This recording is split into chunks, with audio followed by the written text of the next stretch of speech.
My name is Robert Vane, co-founder of the Q6 FSA method for Enterprise Information Management. Today, I'm going to be sharing with you some insights and implications of how we must, as data science and data management practitioners, understand how the nature of what we do is foundationally, systemically influenced by the tribal nature of all human endeavors. Because data is a people business.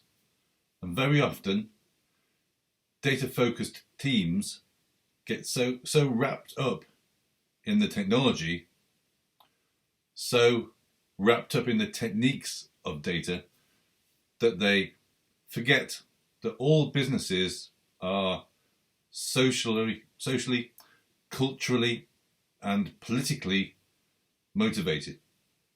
They have internal conflicts.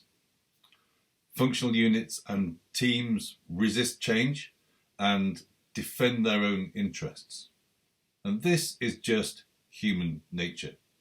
You cannot change this.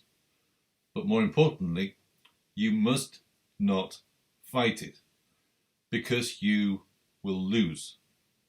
You will lose every time.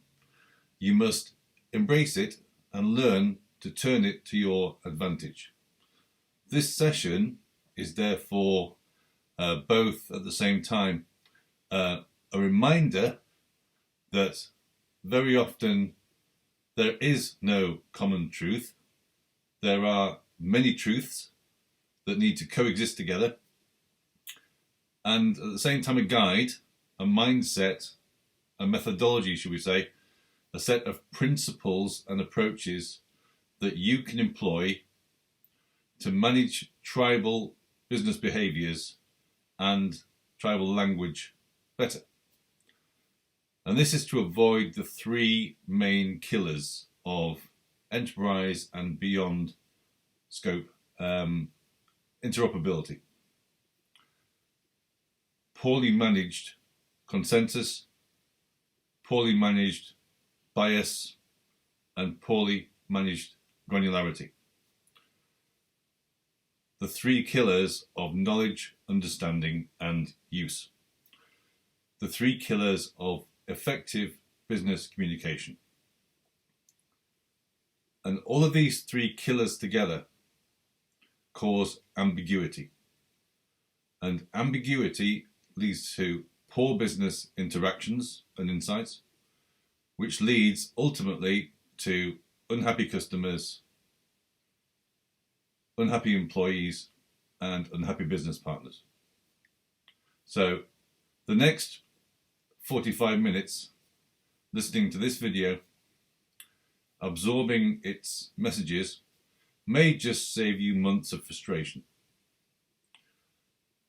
beating your head against a brick wall of business value and business engagement, and also save the business that you serve, and obviously serve very well in these challenging times, millions of dollars by stopping you chasing goals that you will never be able to achieve, by exposing the unmovable barriers to semantic scalability that you may not be aware of, but they are holding you back, and they will hold you back.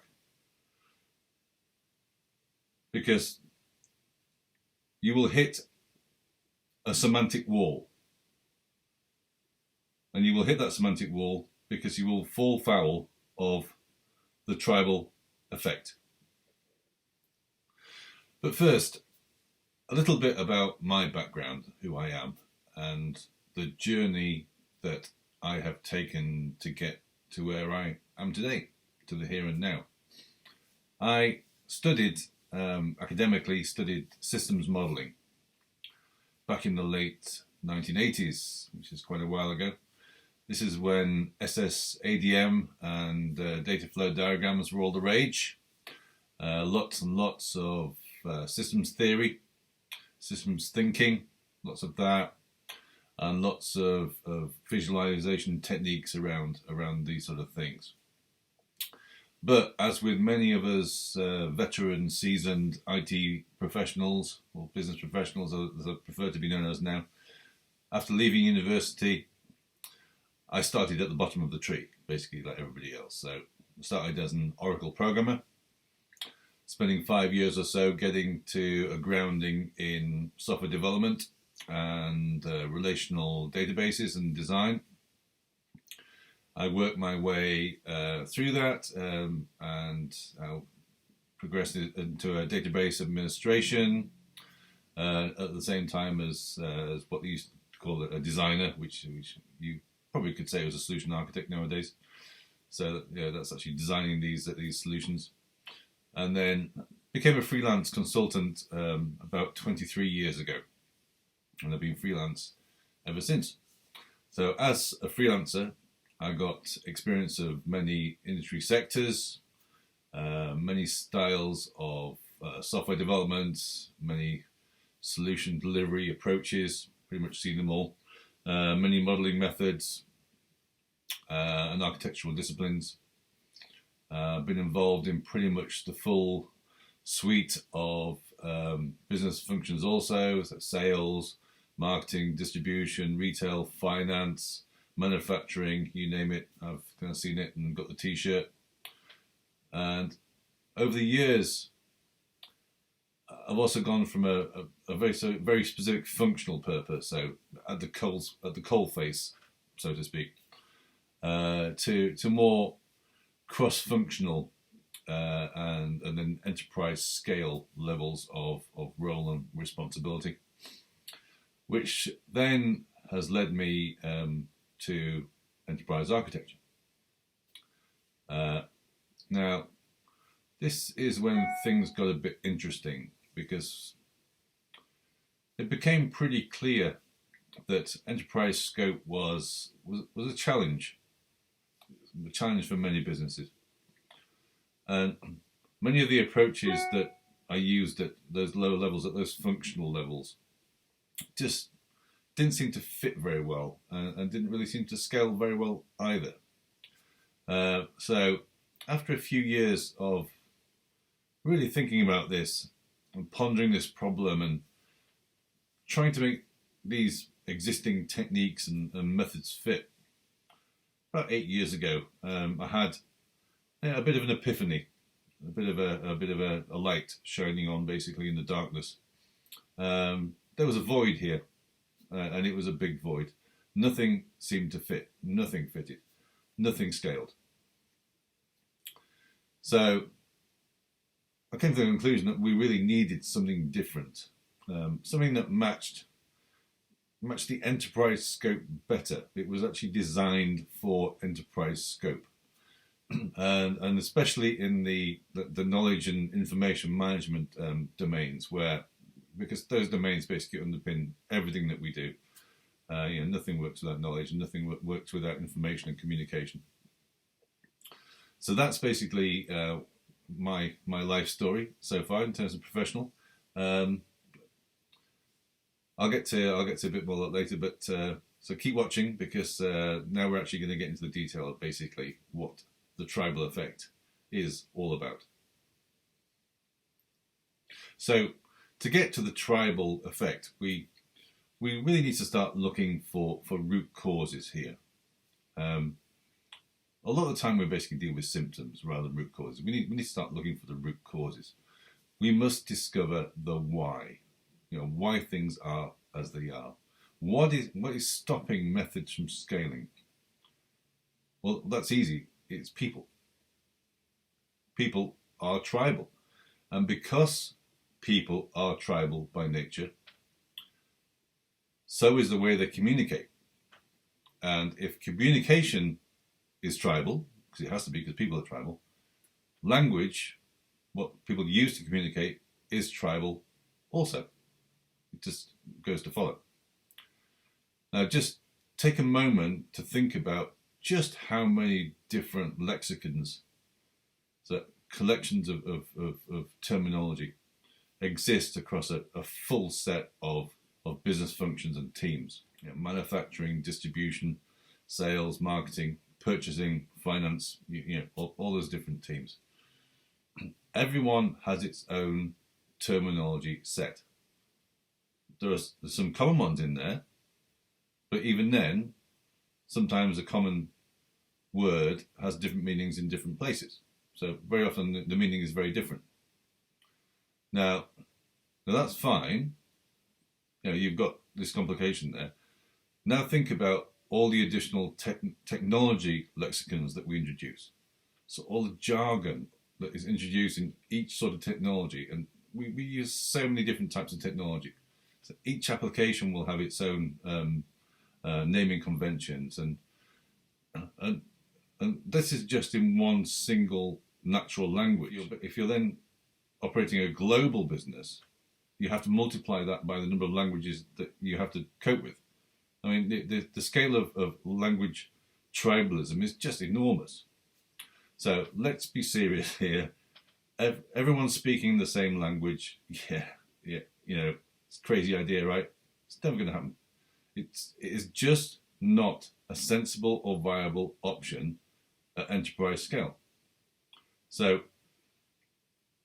we need a translation mechanism, because that's how we normally deal with this.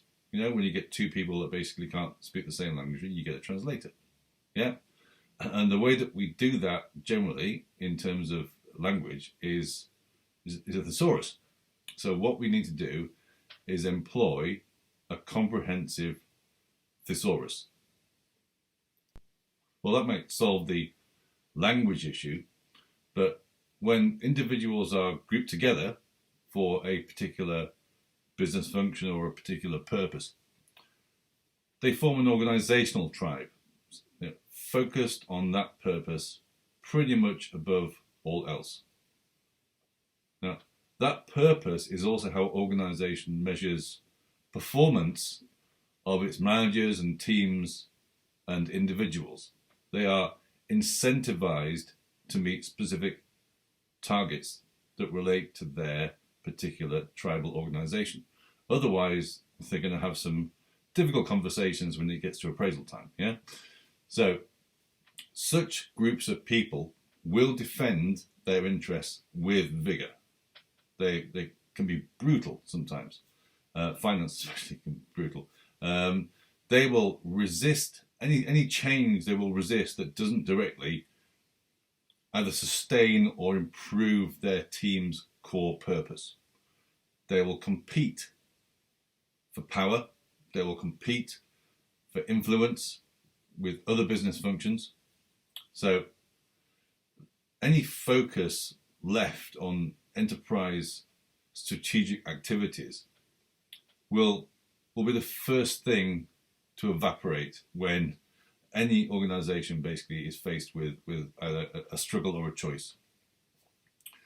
Therefore, functional consensus and functional bias is always a constant issue. And our common approach of basically standardizing everything and trying to make everything look the same, an over-standardization approach will be met with fierce resistance. It will just not work. The people will resist, because that's basically what they do. It's just human nature. And this is because this means that the budget holding organizational units, so these organizational tribes, will also compete for resources. So money, people, and infrastructure. So all these things. And those resources will be primarily deployed to meet their own individual needs. So it's the needs of that particular organizational unit. So such resources are many times scarce. They can be thinly spread. So many times you see holistic business capabilities and those fabulous initiatives that we'd all really want to do. We see them de-scoped from functional transformations. simply because no individual business function, no particular organizational unit or tribe actually wants to pick up the bill for everybody else. And this is just a natural defense mechanism to ensure that any resources wanted by that particular organization or unit can be linked directly to a clear and targeted business value case and approved on that basis. It's all about following the money. So needs themselves, needs and requirements are tribal and biased. And if you're not a budget holding function, so this is the common situation for most architectural and data focused teams. Your needs and initiatives, no matter how worthy, and especially if they're worthy enterprise sort of level, so if they're nicely strategic, they're at the bottom of the list, basically. So you need to beg and steal and borrow for the scraps that are left, and that's basically the situation that you tend to get in. So now, what about another facet of how businesses operate? The knowledge that basically people need to actually run the business. Now, business knowledge is very often sort of conflated and conflated with, what IT systems basically store in a database, or what IT systems we've got. That's what technologists tend to do. They conflate knowledge with what's stored. This is very far from reality. Knowledge, it comes from many sources. So industry skills and standards, processes, personal experiences, and that's just to name a few. There's loads and loads of sources of knowledge that are nothing to do with basically what you store in a database. And we record, therefore, only a small proportion of knowledge as data. So much business language and much business communication exists outside of the IT domain. This is natural because the IT domain doesn't cover everything. And it exists in the heads and the offline interactions of individuals and teams. It's in people's heads. And because knowledge is in people's heads, knowledge effectively is tribal, it exists in the teams, that also means that decisions are also tribal, because much of that tribal knowledge leads to the inevitable and undeniable fact that decisions are ultimately human-based. So they're based on intuition most of the time, possibly at best well informed by data, and people are trying to get better at this with artificial intelligence and machine learning, but there's a long way to go with that. But it's not completely based on data, and it never can be. So insights based purely on data are systemically biased, and in many cases flawed and misleading, and in some severe cases dangerous and damaging. So humans should always have the final say. I truly believe this, because humans are accountable for the results of a decision in a way that a machine can never be. And now, if we put all this together, we can come to a pretty solid conclusion that data is tribal. So it's pretty obvious, really. So data always relates to a specific context, and it has primarily a biased purpose and meaning. And because data is tribal, the technologies that manage operational data and business workflows and the applications and business systems have formed into silos, quite naturally, of course. And technology approaches and methods have formed to support this silo mentality. this application-centric mentality. Digital transformation is trying to sort of reconsolidate it all and having good results here and bad results in other places, all depending on what kind of industry you're in. The data integration industry has boomed. I mean, it's enormous, because all these systems have all this spaghetti that you need to basically put in between it. Big data is trying to make sense of it all. Artificial intelligence and machine learning is trying to replicate that lost context and all those rules and operational choices, and trying to get machines to basically make them.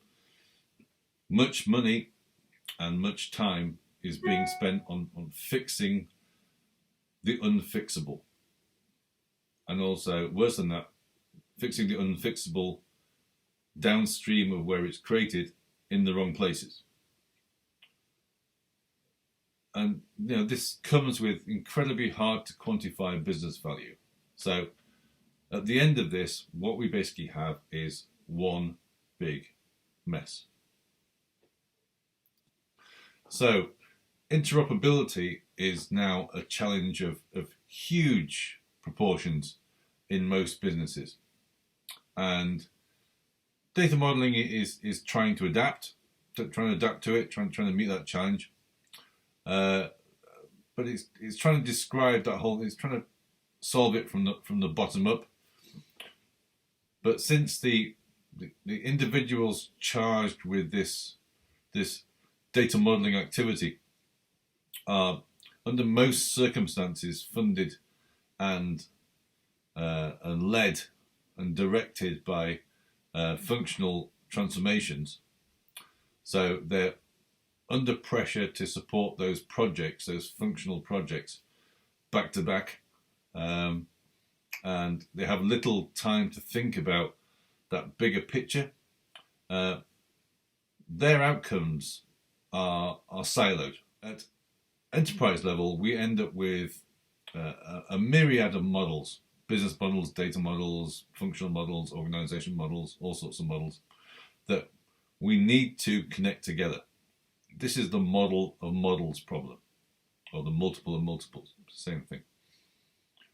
So we need that overlayer, that model of models, a way to support both enterprise requirements and tribal requirements in some way, a method to glue this all together,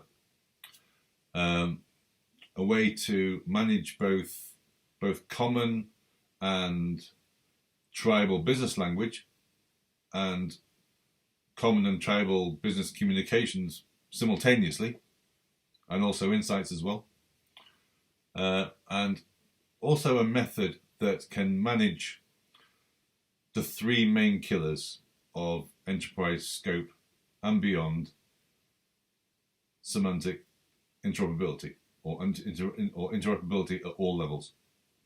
So firstly, the three killers. One, consensus, that level of agreement between different points of view.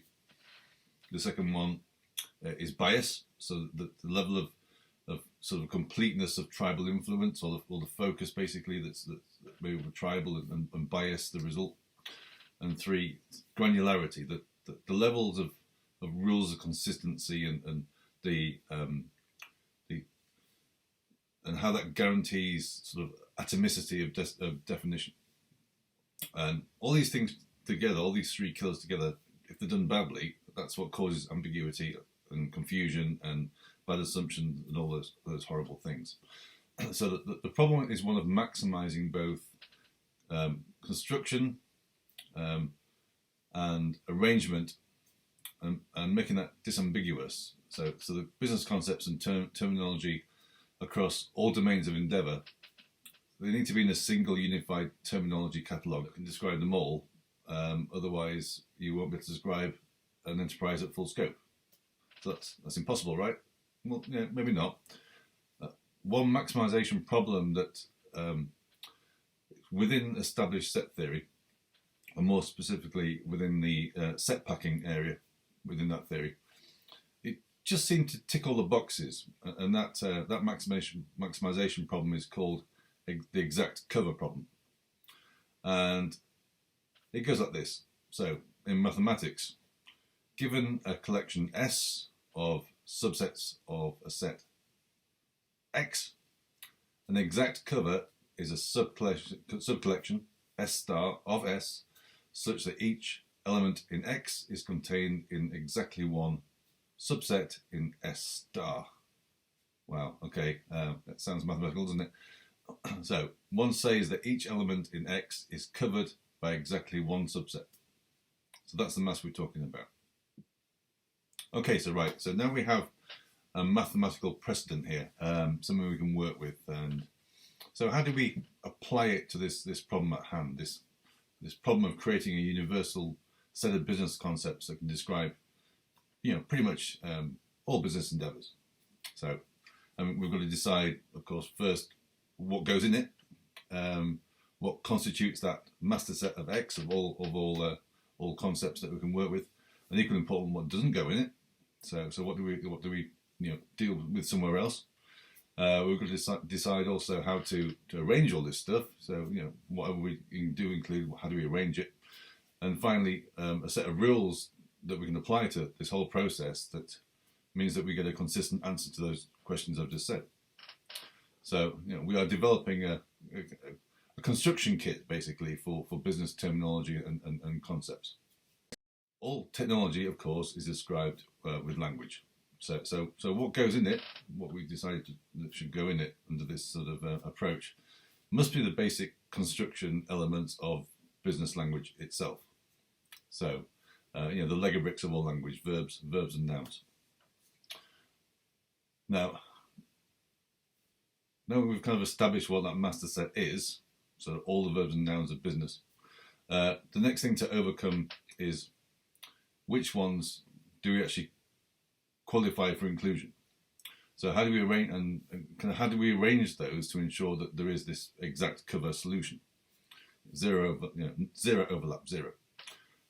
Because only when we get to that arrangement, get that arrangement right, that's the point where we actually have where we solve that consensus bias and granularity problem in one single stroke. Because that's basically how that has to work.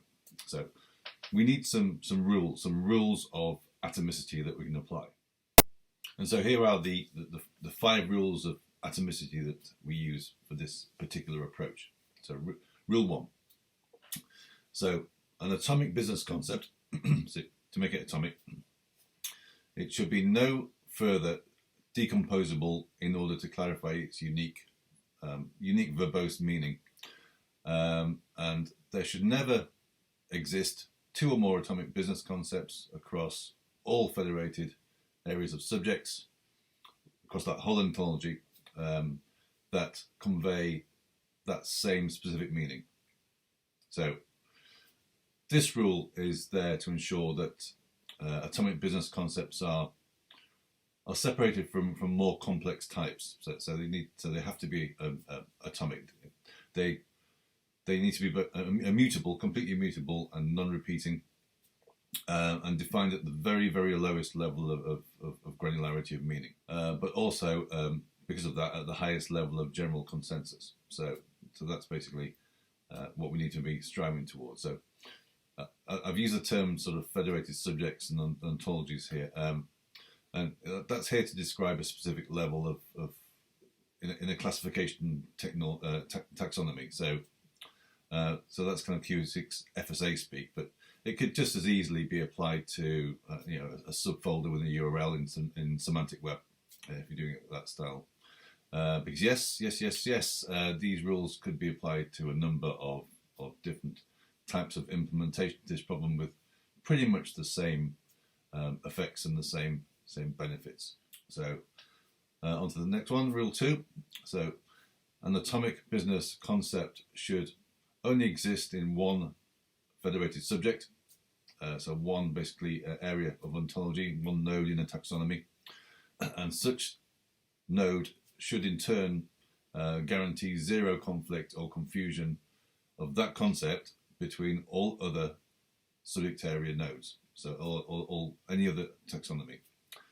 So now now we are kind of defining arrangement and positioning of these concepts within a larger ontology. So any atomic business concept, it should never exist in more than one taxonomy, but also that placing, that arrangement should not cause conflicts with other taxonomies. For example, placing a global concept somewhere in the middle of an industry taxonomy means that it's you have to repeat it in every single industry taxonomy, and that's not what we want. We want to place it globally so it's available to all industries. So that's the kind of rules that we're looking at. So, so performing this kind of activity, it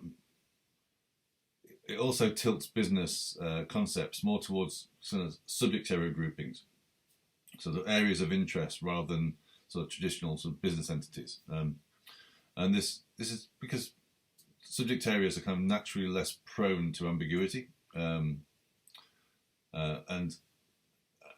much less prone to also functional conflict.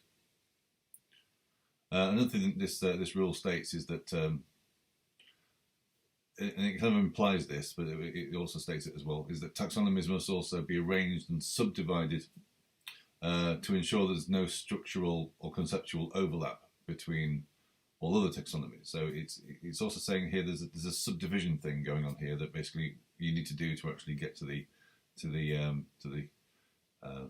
final result.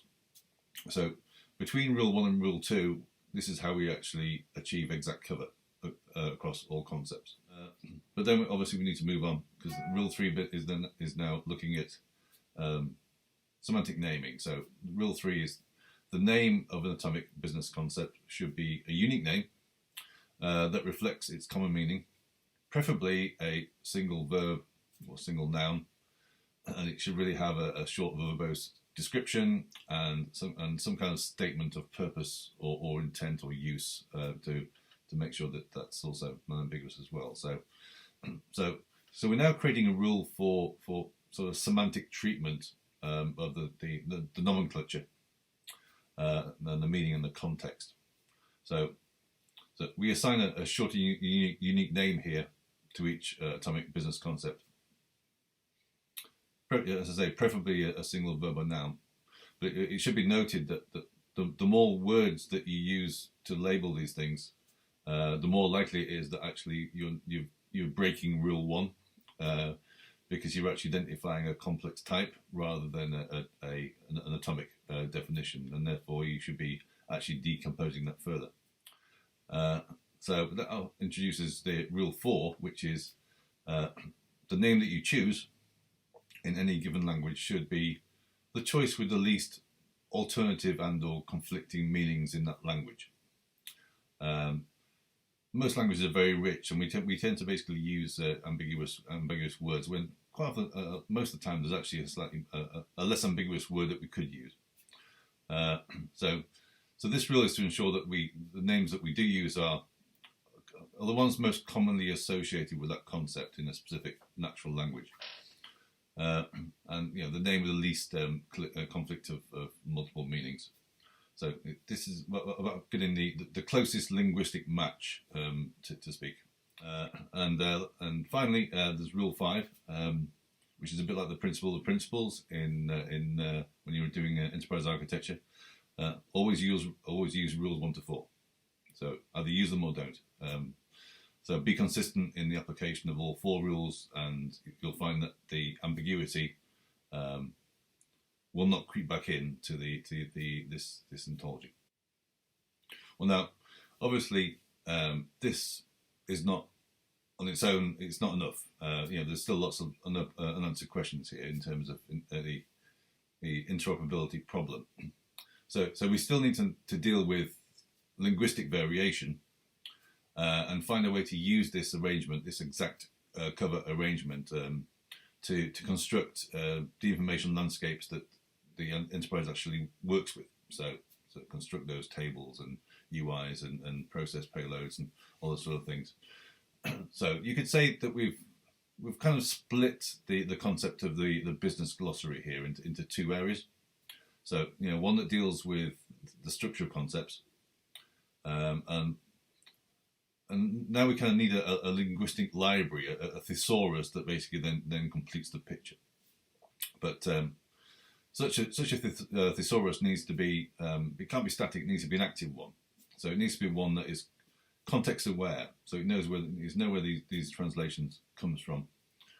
And it needs to be linked to the physical data world as well. We need to actually relate the language to where it's used in the real world. So the name given to all atomic business concepts, in theory, could be sort of recorded as a or known as a root language definition, should we say, for that concept. So the default way of describing it.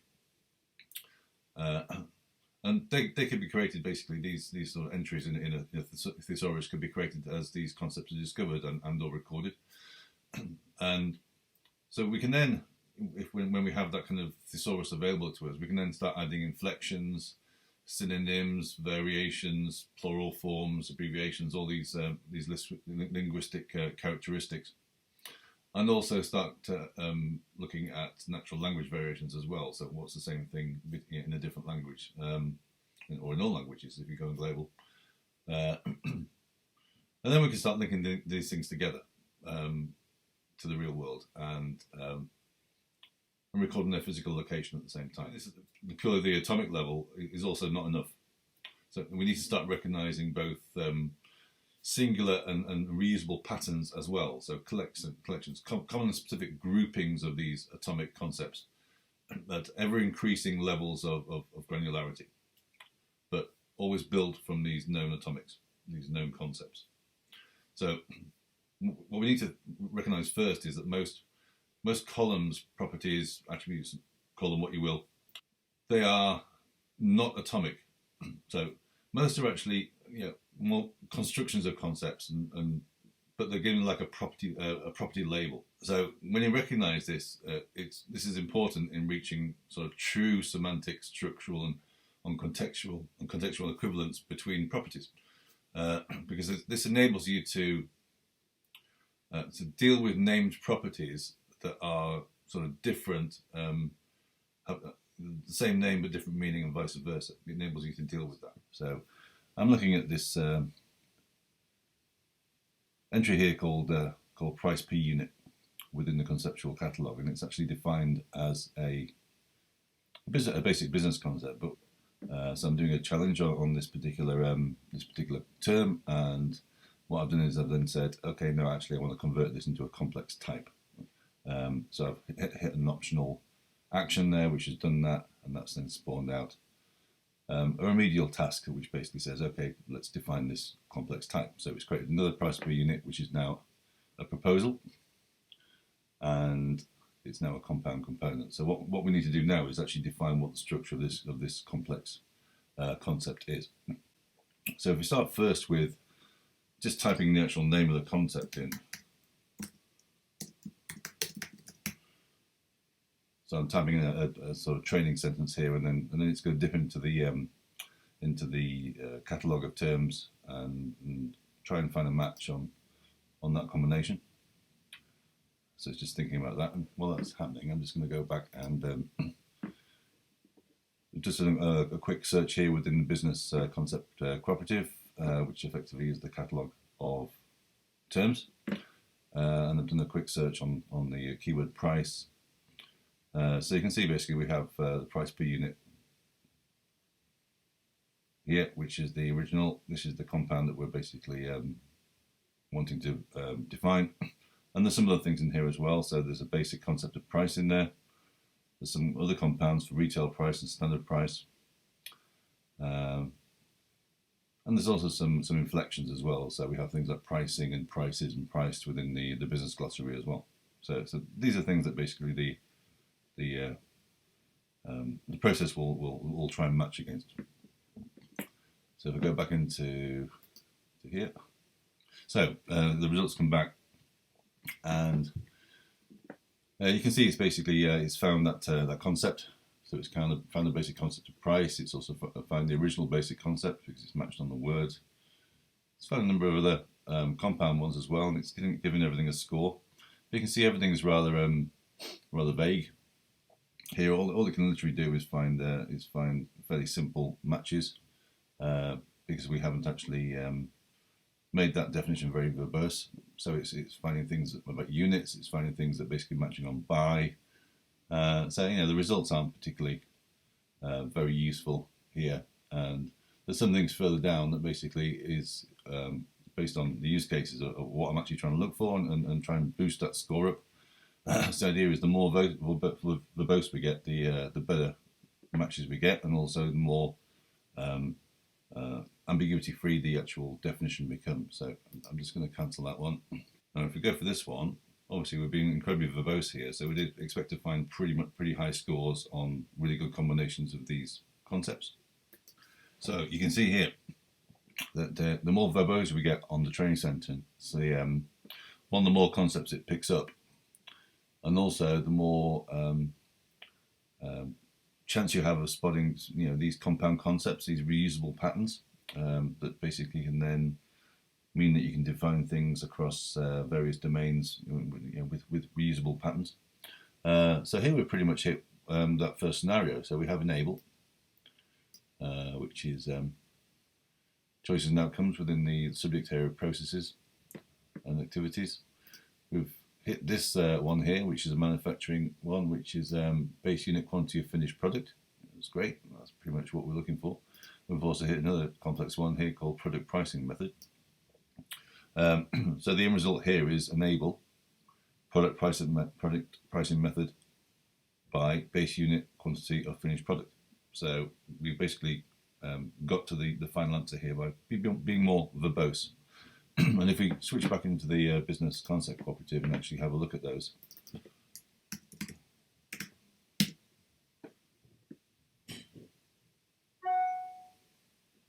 So we'll look at enable.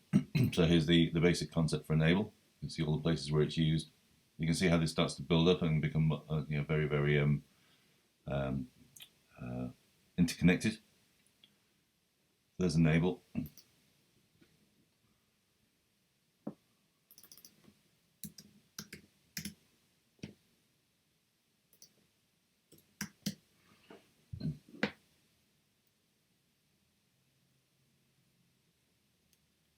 So here's the product pricing method. So this one is a collection of atomic concepts. So determine method. This is the product price determine method, basically. So those four together basically define the product pricing method. And if we look at the last one, in fact, there's probably two we need to look at. If you look at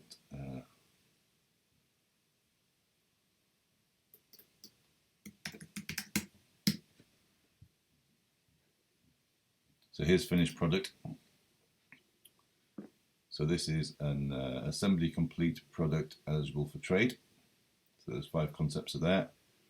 And we can see that's then used in the one that we're looking for, which is a base unit quantity of finished product. Which then adds some additional base value quantity unit measure. So we're actually looking at eight business concepts just to describe that one single label. And that one single label is generally what you would actually have as some kind of attribute or property. So what's being hidden underneath that is sometimes huge in terms of its conceptual atomicity, so its breakdown. But the power of this this method, the language first method, that and the ability to create these basic and compound tasks, you'll start to see now in scenario 2, because now we're not looking for that enable flag. We're now actually looking for the price. So I'm just going to go straight in here and actually going to type the whole verbose sentence in straight away, because you've already seen how this builds up. So the standard price given to each base unit quantity of tradable finished product is the verbose sentence for scenario 2. So we're actually looking for a standard price this time. So you can see here the results are slightly different. So we've picked up quantity, price, product. We've also picked up standard as well. And the compound concept that we use in the first scenario, base business unit of finished quantity, that's also scored high again because we've hit that quite a few times. But the product pricing method, that's going to be much further down the list because that's got less of a match now. We actually have the two things we want. We have a concept called standard price, which is the ordinary trade price. That's those three concepts there. And we have the original one, base unit of finished product. So put those two things together into this definition, standard price plus base unit of quantity of finished product, and we basically have that that property described. So moving on again. Now we need to think about, we've kind of gone into two elements of price here. The price itself and kind of the pricing, which is a kind of an inflection of that. We're now looking at the unit and say, okay, actually, no, we're not talking about units of measure here. We're not talking about quantities. We're actually talking about organizational units instead. So this is actually is a price per retail outlet. Yeah. So the third scenario is again looking for a switch. It's a yes/no flag, and this one is a yes/no flag that enables variation. It enables prices to deviate by retail outlet. Okay, so this is a switch that enables standard price to deviate for a specific retail outlet. Okay, so as you can see, things are different now. So we now have enable. We've picked up the commerce concept of retail, and also the concept of deviate as well. We picked up a retail price and standard price. And we've also picked up a new concept, a retail outlet. So, which is basically an operational unit that is retailing. So it's a retail operational unit. Enable standard price, retail outlet, deviate. So put those things together for this particular scenario, and you'll basically you will get that answer. Moving on to scenario 4. Now we're kind of going more into this is kind of like almost like a sales configuration thing here. We're now moving into more of the analytics space. So we're now looking for, in scenario 4, a daily price that the specific retail outlet sets for the product. So now we're basically tracing prices by day. Now you can see again we have some more concepts coming in now. So we now have the concept of day. We still have standard price, retail price, daily. We have retail out there as well. So we can do this. We can describe this by those three things. So we could also use either finished product there, or we could reuse this base unit quantity as well. Finding ways to combine these reusable patterns, and you can probably see now that creating these variations and defining what these variations are and making them more and more clear can happen really quickly if you have this kind of active catalogue of terminology and a thesaurus to basically do those kind of language translations as well. You can start defining these concepts, these properties, incredibly quickly, and that's basically what we're trying to do. We're trying to be, one, non-ambiguous, and two, speedy at doing things. So and also reusing existing definitions as much as possible. And this is basically this is where we are now. So you can see it's clear that as we put in different definitions, we get different results and we get more and more clarity. So here's the last scenario. The average price by month by retail outlet for a product. And this is the sort of thing that you would find somewhere in a dashboard.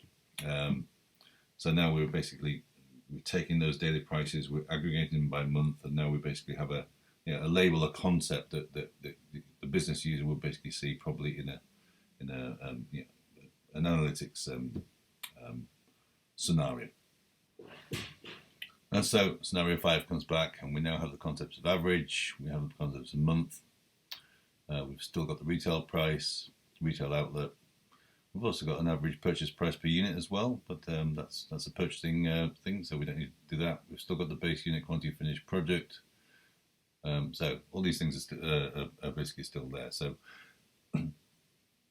what you can see here is that we started off with a fairly ambiguous label, price per unit, and we've been able to use an active glossary and active thesaurus to then create 5 very specific and very clear definitions of what price per unit means in a particular context. Okay, so now let's try and describe what those ascending levels are. So, so the first logical level above atomic, as we're moving upwards, in terms of that construction tree, that hierarchy, is effectively that property level. So known combinations of atomic concepts that should only be defined once and given a unique label. And these are what can generally be mapped to things like database columns for attributes or screen fields, things like that. And these are sort of things that you would kind of link through a URI to an RDF network model.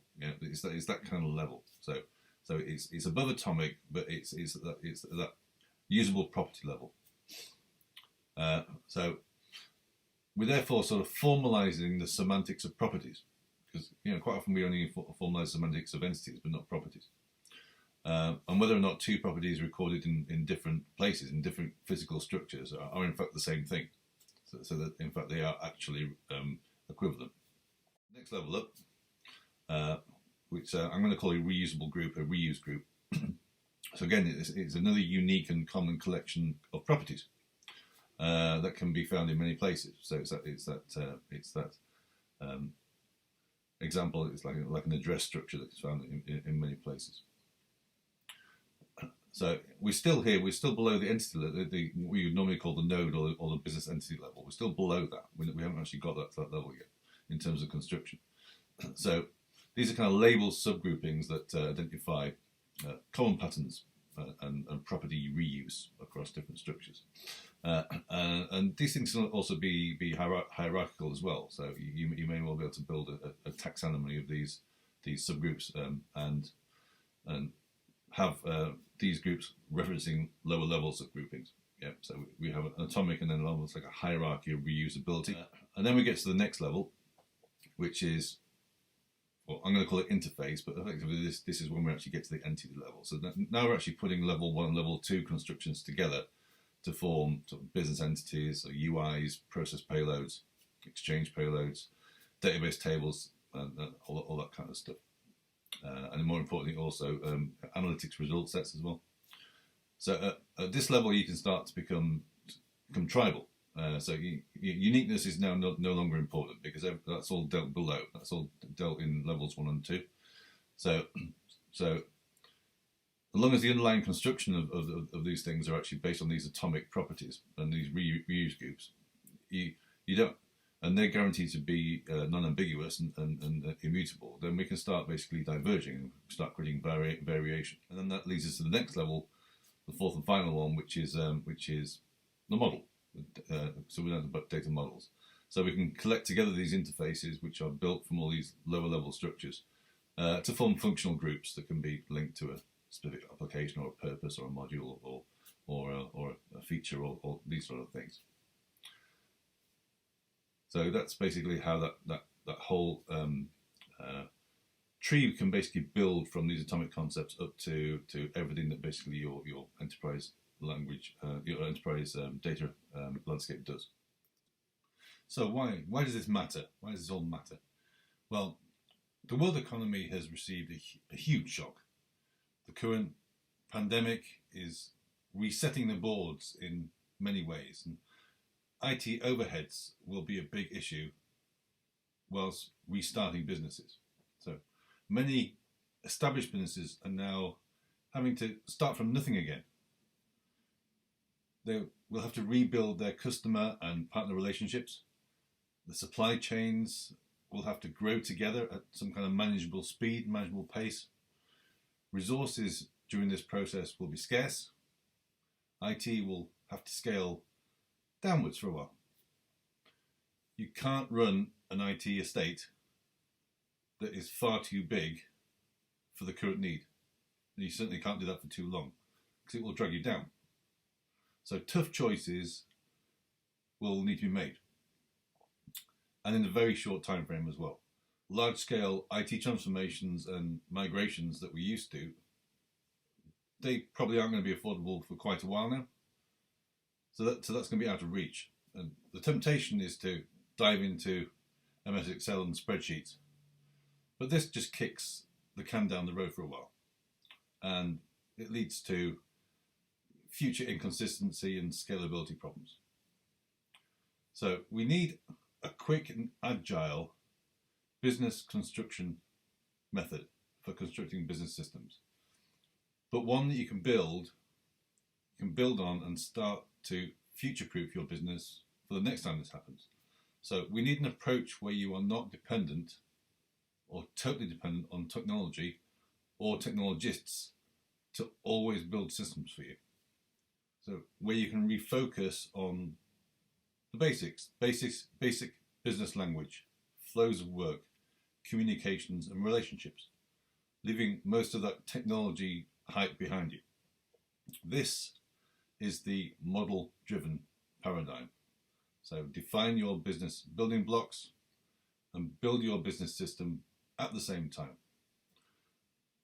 What you have seen today is a stepping stone towards that capability. And the good news is every tribe can go at their own pace. But the end result is a naturally interconnected business ecosystem. Interoperability by design, designed by the business, for the business. So, to summarize, you have learnt about tribalism, that tribalism is systemic in business in many dimensions, and how it drives the use of language, knowledge, and it drives behaviours too. You've learned that embracing tribalism rather than fighting it, rather than trying to model it away, provides a path towards managing consensus, bias, and granularity at enterprise scope and beyond. You've also learned that you can use simple mathematical principles of set theory, so that's exact cover, to form a solution to these three interoperability killers.